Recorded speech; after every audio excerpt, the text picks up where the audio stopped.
Thank you very much. I appreciate the welcome, and it's nice to come by and have a chance to visit with you. Claude and I do go back a few years, and it's nice to be invited back. I did 3 lectures here last year, and it says something to be invited back. Maybe it doesn't say everything, but it says something. Maybe it says, let's give him one more chance, see if he can pull it out this time. It's nice to see all of you. How many of you, this is the first time you've seen me? Can I see your hands? Okay, most of you. Some of you I recognize have been back a few times the last few years that I've been coming to Phoenix. But I appreciate being invited to come and spend some time with you. I just got back from Australia, my 9th lecture tour of Australia, and got to see the America's Cup in Perth. Unfortunately, it's in Perth. But in 1987, we're going to go back and get it, right? But life's been good to me, and after being single 10 years, last year at the Crystal Cathedral in Garden Grove, California, I got married and got somebody now to share the rest of my life with. So, what a fascinating journey for me. And now to have the opportunity to be invited to come by and share some of my thoughts with you and see if I can't invest some of my ideas in your better future. And then if I meet you a year from now, 10 years from now, you might say, the day you came by and talked to us was a good day for me. It gave me some ideas to try. And so that's what I'd like to do in the next few minutes in the time we've got, is to give you what I think are some major things that can help in putting your life together, some things at least to consider. I don't have all the answers on how to do well, but I've got some I'm using and I'm practicing, and it's working well for me, so let me just share with you my experience. And then you can decide if it's valid for you, give it a try. If it doesn't make sense, just throw it out, right? You don't have to buy everything any one person says. Here's the key: be a student, not a follower. Be a student, not a follower. Somebody says, I read this book, should I follow? And the answer is no. Read at least 2 books and make up your own mind. Right? Don't be a follower, be a student. Be independent. Take advice, but not orders. Only give yourself orders. Make sure what you finally do is the product of your own conclusion. That's what university's for, to debate all the ideas, not just to buy them all, debate them all, and then decide what's best for you, where to go from there. But university's a great place to hear an exchange of ideas on a wide variety of major life topics, and that's what it's all about, taking the time to go through it. Now, what I'd like to give you is what I think are the 5 major pieces to the life puzzle. 5 major pieces to the life puzzle. If we can study each of the pieces and then put it all together, the chances of it running well are just a lot better. Mr. Schoaf gave me a simple formula when I first met him, and let me give it to you. He said there's usually about a half dozen things makes 80% of the difference. I thought that was a good formula. I've applied that to a lot of things. There's usually about a half dozen things makes 80% of the difference. There's about a half dozen wealth things, about a half dozen health things that can give you the 80% solution to the problem. Then Mr. Schoaf said, be a student of those half dozen basic things. Pretty good advice. Success is not doing extraordinary things. Success is doing ordinary things extraordinarily well. So if you just learn to do it well, key things well, learn to speak well. Poor people can talk and rich people can talk. Looks like rich people talk better. It's just learning a skill with a high degree of precision. Learning to speak is called survival. Learning to speak well is called success. So we can speak well enough to survive, or we can speak the extra well enough to succeed. So let me give you what I think are fundamental pieces to life, and we'll take it from there. Here's the first one: philosophy.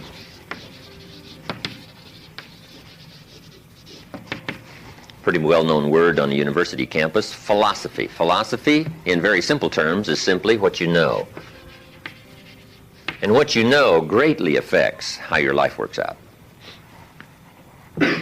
We might also add, what you don't know greatly affects how your life works out.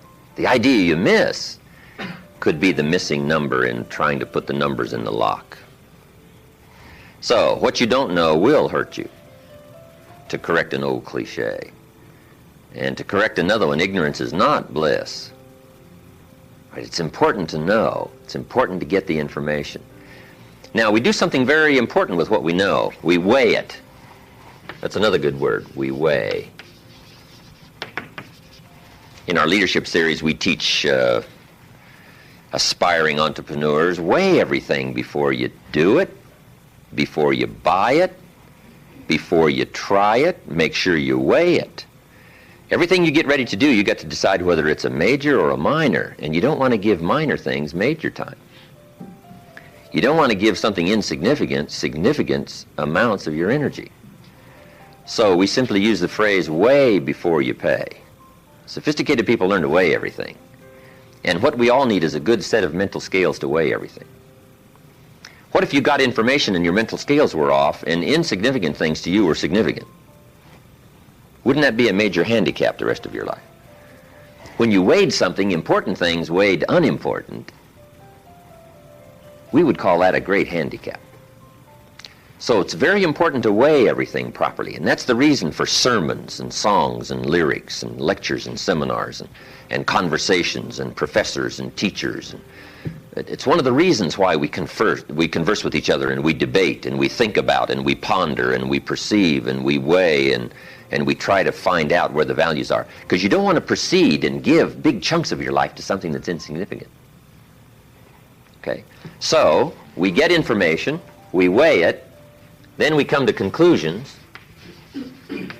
These are just some key words. Conclusions about values. Big question in forming your life, where are the values? What is important? What should weigh heavy on my mind and I should give it significant time and significant energy and significant money? Okay. So all of this stuff, this is our thinking process. Show said to me, poor thinking habits keeps most people poor. Not poor working habits. Most people work hard, but they don't think hard.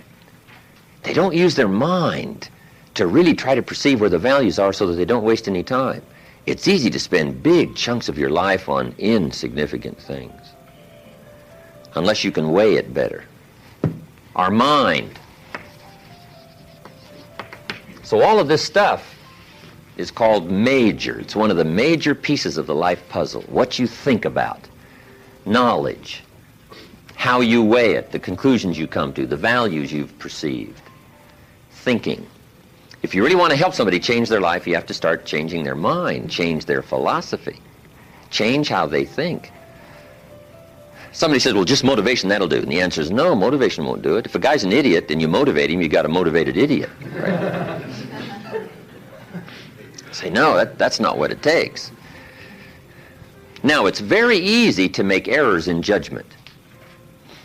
Errors in judgment. I'm now teaching people, even after they're out of school, university, college, they should read at least 1 or 2 books a week. It's easy when you get out of school, right, and get a job to just sort of let that all slide, not keep up the learning process. But if you don't keep up the learning process, a lot of values become fuzzy if you don't keep trying to perceive what's important, what's not important, and then start spending major effort on minor things. So we have to keep learning. What if a guy spent his book money on donuts? Right? We would call him greatly deprived mentally.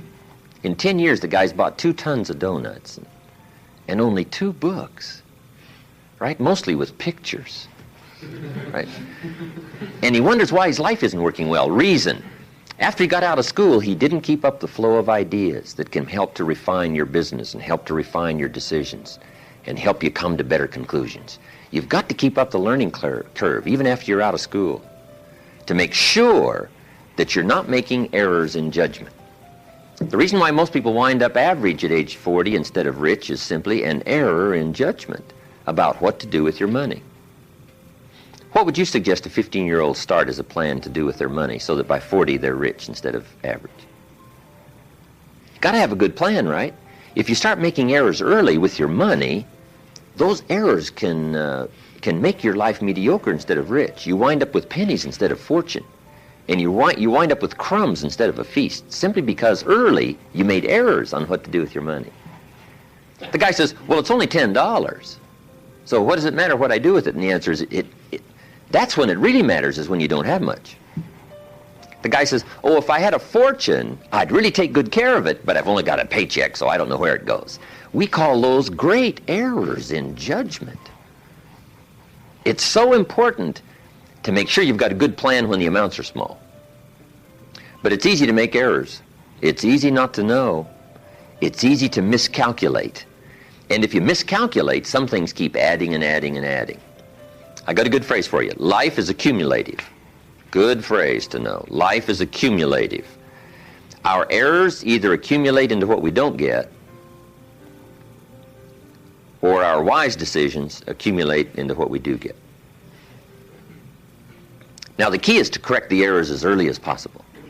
Fortunately, Mr. Schoaf caught me at age 25, started asking me major questions. At age 25, he said, Mr. Rohn, how long have you been working? And I said, I've been working 6 years. I started working when I was 19. Right, full-time job. He said, well, 6 years. How much money have you saved and invested in the last 6 years? I said, not any. He said, who sold you on that plan? Wow, 6 years is enough time now to check and see if you've got a good financial philosophy. And the time to catch the errors is early. So Mr. Schoaf started asking me those tough questions at age 25. How about your money? How about your resources? How about your investments? And you say, well, I've got plenty of time to worry about that, to be concerned about that later. And the answer is probably not. Now's the time to fix it. Wherever you hear the good information, that's the time to start fixing it. So we're teaching kids now a good wealth philosophy. Starting at age 15 will make you wealthy by age 40, 45 at the latest if you're a little slow. Start doing wise things with your resources. When would you suggest people should do wise things with their resources? Answer, as soon as they get the better information. Now, you can't do what you don't know, but the key is to keep learning so that good ideas keep occurring to you. Now you can do more wise things. Okay? But philosophy is where it all begins, what you know. Now, to know wise things, you simply have to study, as you're doing. Keep up the reading, keep up the conversations, keep up the listening to lectures, keep going through the information, keep stashing it away, taking the notes, right? There's no better way to adjust your philosophy than to have a continual flow of ideas. But that's the first piece of the life puzzle, philosophy. Now, here's number 2. Philosophy determines attitude. Attitude is simply how you feel. First, what you know sets the sail of your life. Now, how you feel starts taking you there. Attitude. Now, there's all kinds of ways to feel, right? You can feel good or you can feel bad.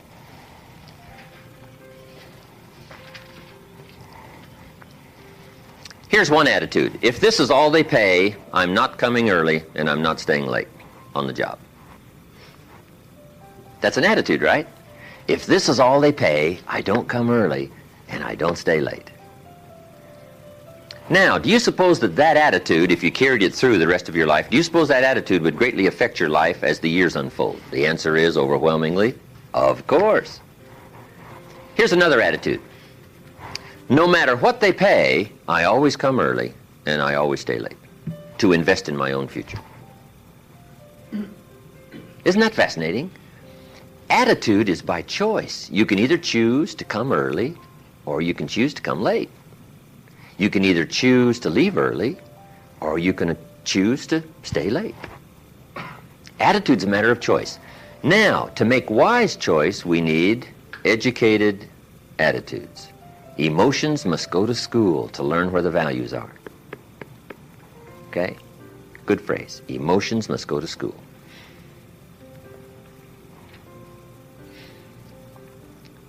When kids are young, right?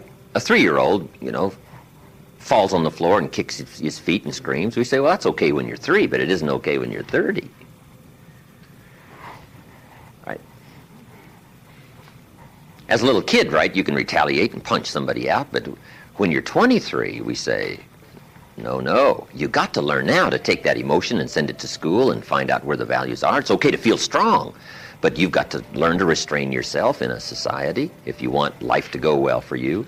So attitudes now become a matter of educated choice. Educated choice. But how we feel is going to greatly determine how our life works out. Now, it's how you feel about a variety of things. Let me give you that list. Number one, it's how you feel about the past. Now, when you're young, you haven't got that much past to feel about, but I'm sure you've had some ups and downs. You've had some wins and losses, right? You wouldn't have arrived here if you hadn't have done fairly well. And I'm sure everybody has also arrived here with some already pretty tough things you've had to face and decisions you've had to make. Who knows what a variety of stories there are here. I'm sure if we knew some of the stories, we'd, shut mine down, listen to yours. There's probably some fascinating stories here already, some things you've been through. So part of our attitude is based on how we feel about the past. Some people are still carrying the burdens of the past. They're affected by some difficulties, some losses, whatever, and they're carrying it around like a burden. Instead of using the past as a school, they're using it as a threat to their life. So part of it is solving the attitude about the past, how you feel about it. Number two, it's how you feel about the future. Facing the future, very important, key part of our life. Now, there's two ways to face the future. Here they are. One, anticipation. That's one way to face the future, anticipation.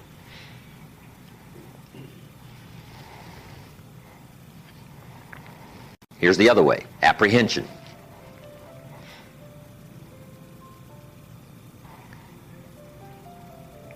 Now, most people face the future with apprehension, primarily because they bought somebody else's view. They don't have their own future well designed. So in the absence of having your own future well designed, you have a tendency to be persuaded to buy somebody else's future. Here's what's going to happen, here's what's going to happen. Boy, it's easy to let your days be clouded by all of that. So some days, somewhere along the line, you've got to start settling for sure how you feel about the future. And how you feel about it greatly determines what you do. If you don't feel good about the future by having goals set, you take what we call uncertain steps. It's difficult to be confident about the day if you don't have your future well designed. So here's one of the keys to do about your future. Set goals, write them down, design the future. Where do you want to go? What do you want to do? What do you want to be? What do you want to see? What do you want to have? What do you want to share? Even if it all changes 12 months from now, the key is to start making a list now. The cities you want to visit, the people you'd like to meet, your health goals, your investment goals, all that stuff. Start writing it, putting it in a journal somewhere. And let it all change as time unfolds. Something that you think's very important right now, 2 years from now, you'll say, that was kind of foolish. How come I thought that was so important, right? Because you'll grow beyond that. But right now it's important to get as clear a picture as you can of the future. Set your dreams, set your goals. Because it's important. How the day goes is greatly determined by your confidence about the future. Now here's another attitude. It's how you feel about each other. It's how you feel about society and the community and the country. It's very important. It's not that difficult to be a cynic. And cynicism greatly influences how your life works out. But it's also important to understand that if you want to do well, it takes all of us to help each of us. Good phrase. It takes all of us to help each of us do well. You can't succeed by yourself.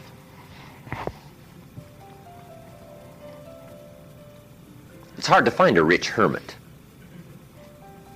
You can't succeed by yourself. You need a market. You need a society. We need each other's ideas. We need each other's collective ideas. Collective participation in the marketplace, society. Okay? So how we feel about each other, very important. Now here's the big one. It's how you feel about yourself. How you feel about yourself. Self-esteem, understanding your own value. Boy, if new discovery starts to unfold for you, that you've got the brains, you've got the talent, all you need is instruction, all you need is some coaching, all you need is some help, all you need is some advice, some experience. If you're headed down the wrong road, hopefully somebody's already been down that road where the bridge is out. And they come back saying, don't go this way anymore, the bridge is out.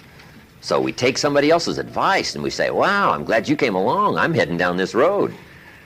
So learning from other people's experiences, picking up all the ideas so that we can feel good about ourselves.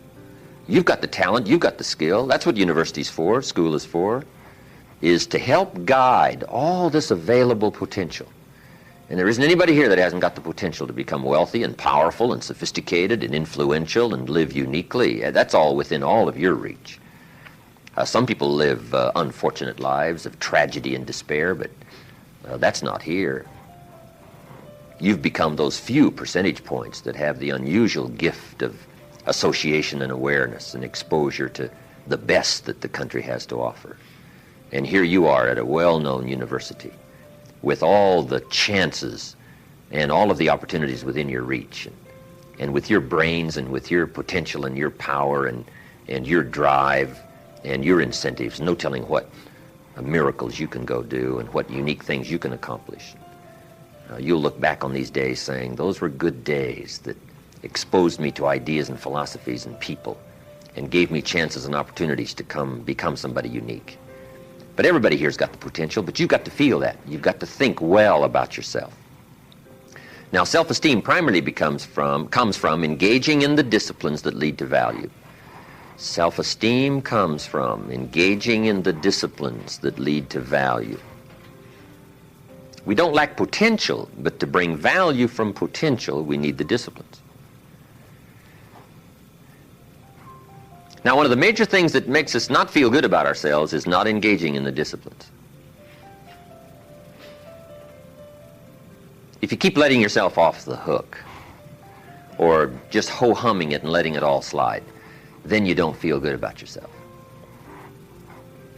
Best is the ant philosophy, right? To feel good about yourself, do your best. Gather all you can during the summer. We call that the ant philosophy. Ants don't settle for half. They go for all. All you possibly can. Do the best you can. It's the greatest lift of self-esteem is doing the best you can. Okay? So attitude plays such an important part in the 5 pieces of the life puzzle. Now, what's next? Number 3.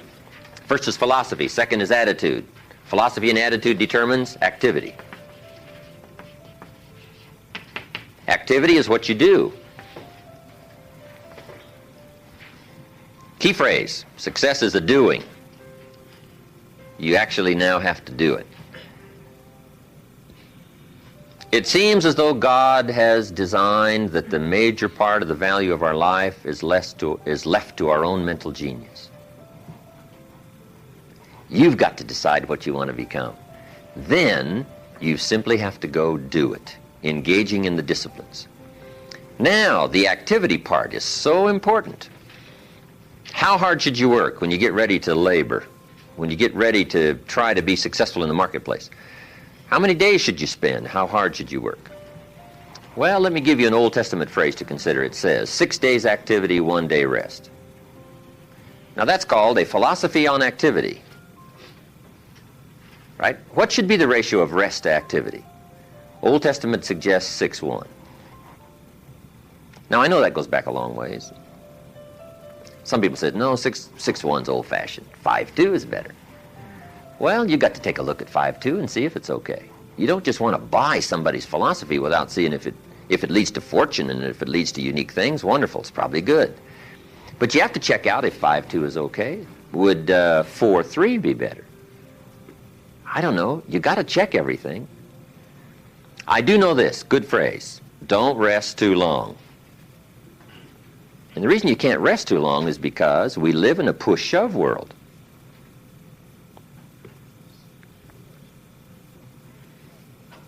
Key phrase, it's a push-shove world.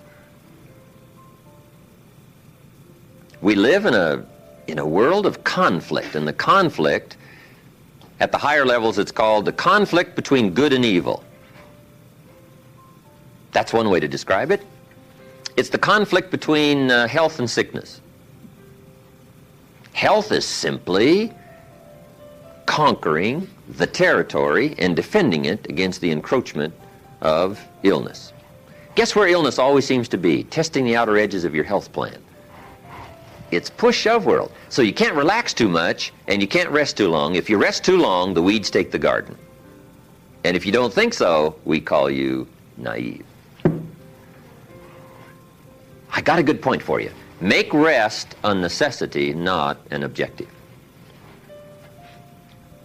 The objective of life is not to rest. The objective of life is to accomplish, to growth, full accomplishment, test the outer limits of your abilities. That's what life is all about. See what all you can do. That's what life is all about. See what you can do with the seasons and the soil and the seed. See what you can do with your brains. See what you can do with your talent and your gifts and your skills. That's what life's all about. See what you can do. Now, we need rest, but you must make rest a necessity, not an objective. If you make it an objective, you start falling into what we call the average syndrome, right? People who live mediocre lives are always looking forward to getting off. Successful people are always looking forward to getting on. Successful people don't want off. They want on. They want to get on with the job. They rest only enough to gather strength.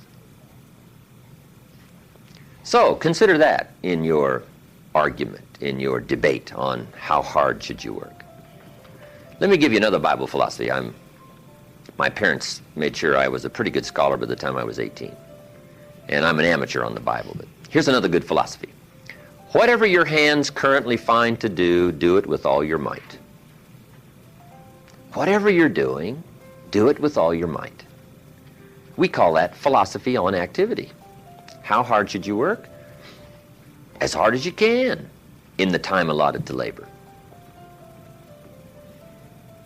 In leadership, management lectures we teach, when you work, work. When you play, play. Don't play at work. And don't work at play. Right? Make best use of your time. When you're working, pour it on. And when you're playing, have a good time. But don't play at work. Okay? So, activity, very important piece in this whole life puzzle in working. So, you've got to test how hard you can work. Part of it is physical, your own physical limitation. Some people can take 14 hours, no problem. Some people 10, stretches pretty much their physical limitations. So everybody has to sort of decide how hard you can work, how much time you can put in. When you come to university, right, you got to sort of find out how much workload you can handle, how many classes can you go through, how much can you unravel, how many study hours do you need, how much effort have you got, when are you going to run out of gas, right, and you need to replenish the supply. So we all have to study our own activity habits. But let me give you what I think is the best philosophy. It is simply do the best you can. In activity, we call it doing your best. That's all we ask. Simply, your best.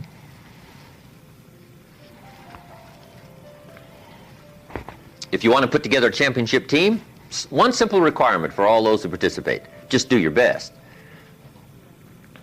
If everybody does their best, whatever that brings us to, number one, number two, wherever we arrive when the final count is made is okay if we all know when it's over we did our best.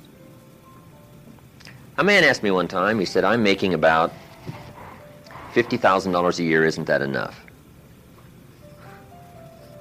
What would you tell somebody? A businessman said to me.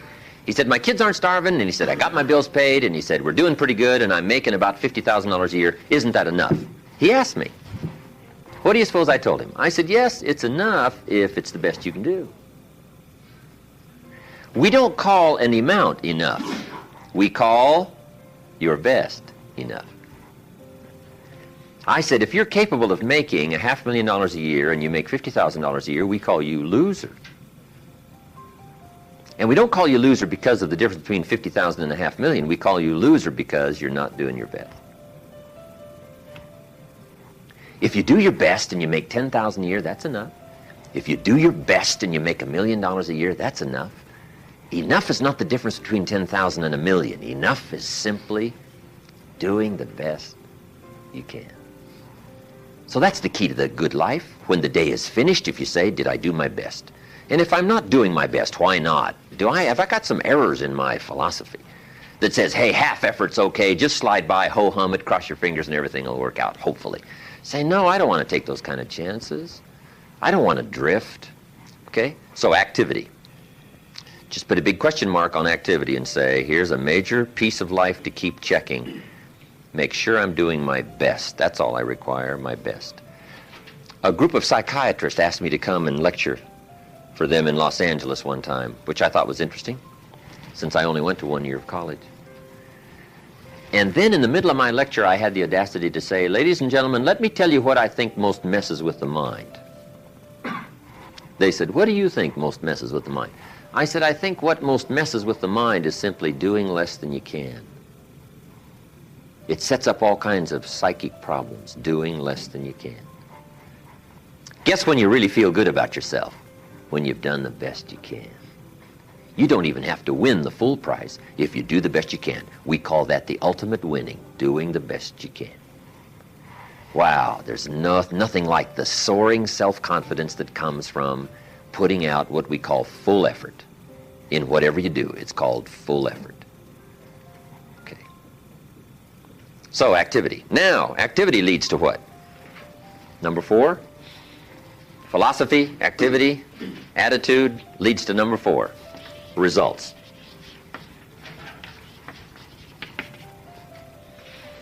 And that's what life is all about. Putting the first 3 together. Good philosophy, attitude, high activity to get the ultimate called results. I got a good phrase for you. Results is the name of the game. Productivity.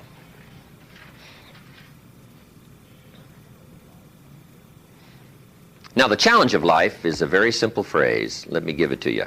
I think you'll find it interesting to at least ponder. The challenge of life is to make measurable progress in reasonable time.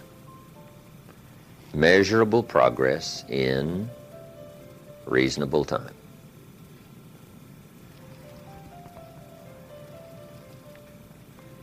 First, we don't want to be unreasonable with time.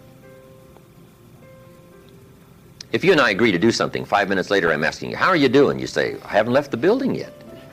You can't ask in 5 minutes. 5 minutes is too soon. That's unreasonable. Now, if I don't ask you for 5 years, we call that too late. You can't wait 5 years, and you can't go 5 minutes, right? We all have to learn what is reasonable time to expect somebody to make progress, to grow, to change, to develop. So all of us have to learn, especially if you're going to become leaders, entrepreneurs, if you're going to have management responsibilities and work with people, you got to understand what is reasonable time. We don't want to be unreasonable with time. But here's what else we expect. Measurable progress in reasonable time. How many years should the child spend in 4th grade? Approximately. About 1. You say, well, if they're nice kids, would you give them 3 or 4? You say, no, you can't spend 4 years in 4th grade. It's unacceptable. We put on the family pressure. We put on peer pressure, right? We put on all kinds of pressure. You can't spend 4 years in 4th grade. Now, wouldn't that be interesting if we applied the same kind of social pressure all of our lives? What would be acceptable to society for wise investments to have been made by age 30 so that you can really properly take care of yourself and your family? Somehow we've missed those standards, right? Shouldn't it be popular to be wealthy by age 40? And shouldn't we look at somebody who by age 45 is not at least financially independent saying, where have you been? Tibet? Or Bangladesh you probably have spent. You mean you've been here all this time? Right? Shouldn't we make it a bit unacceptable not to be well off in what we call reasonable time? But what if a guy spent his potential fortune on non-essentials from age 15 to age 45? Shouldn't we call that unacceptable? Shouldn't teenagers ask their parents, how come we're not rich? We live in a rich country. This is America. Aren't those good questions? How about the wisdom of a good plan versus a poor plan? What if a man was a farmer and he ate his seed corn? Instead of planting it, he ate it. Wouldn't we make arrangements to go get his children? and say, the kids aren't safe. The man's insane. He eats his seed corn. He doesn't plant it. Wow. I just offer that as kind of an interesting question. If we make such pressure demands for fourth grade, why shouldn't we make those same pressure demands for the rest of life? Interesting question, right? Good debatable question. Now, part of it is society eases back on us as far as ongoing demand of results. But here's what I'd ask you to do. Make the demands on yourself. I'm asking you not to let yourself off the hook. Society will let you get by with far less than you want to be.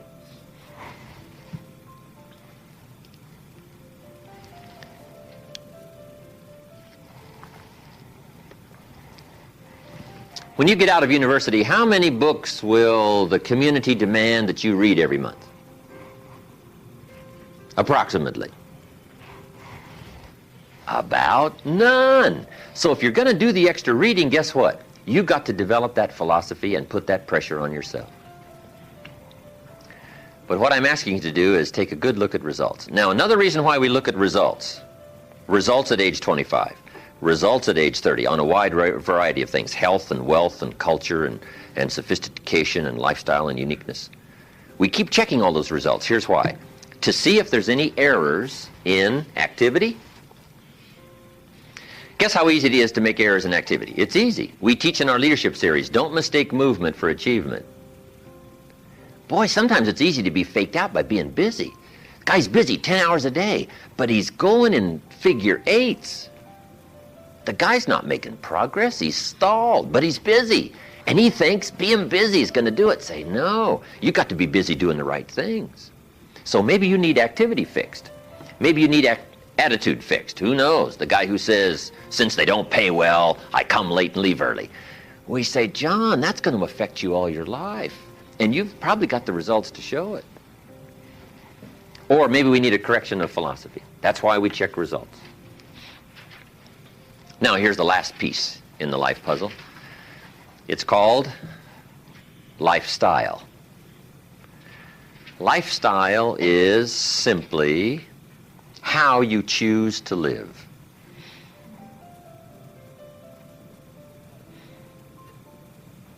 We call lifestyle the genius of living well. Now, here's what's exciting about lifestyle. As a subject of one of the major pieces of the life puzzle, all of us can choose, especially in this country, all of us can choose how we wish to live. Guess what you can get from your money? Joy or animosity. However you wish to live. A father takes a $10 bill and wads it up and throws it at his son and says, if you need the darn stuff that bad, take it. We call it money without style. The father's got the money, but he doesn't have the style. He studied economics, but he didn't study happiness. So let me give you the phrase. Happiness is an art, not an accident. Some people have figured out things economically, but they haven't figured out lifestyle to live well. Culture is a study. It's not an amount. Somebody says, if you have an amount of money, you'll be cultured. And the answer is no. Cultured is a study. Culture is a refinement of the mind. To be cultured, you must study culture and practice culture. Money doesn't solve the culture challenge. Money doesn't solve the happiness challenge. To be happy, you got to study and practice happiness. And Mr. Shove taught me all the simple ways to get joy from substance. A sophisticated gentleman knows that a rose on time is more valuable than a $1,000 gift too late. It's not the amount that counts, it's the genius that counts. It's the ideas that count. So here's what I'm challenging you to do. How to be happy with what you've got while you pursue what you want. And I'll give you time to make a note of that phrase because I think it's so important to wrap it up. How to be happy with what you've got while you pursue what you want. So I would challenge you in the last piece of the life puzzle, find ways to live uniquely.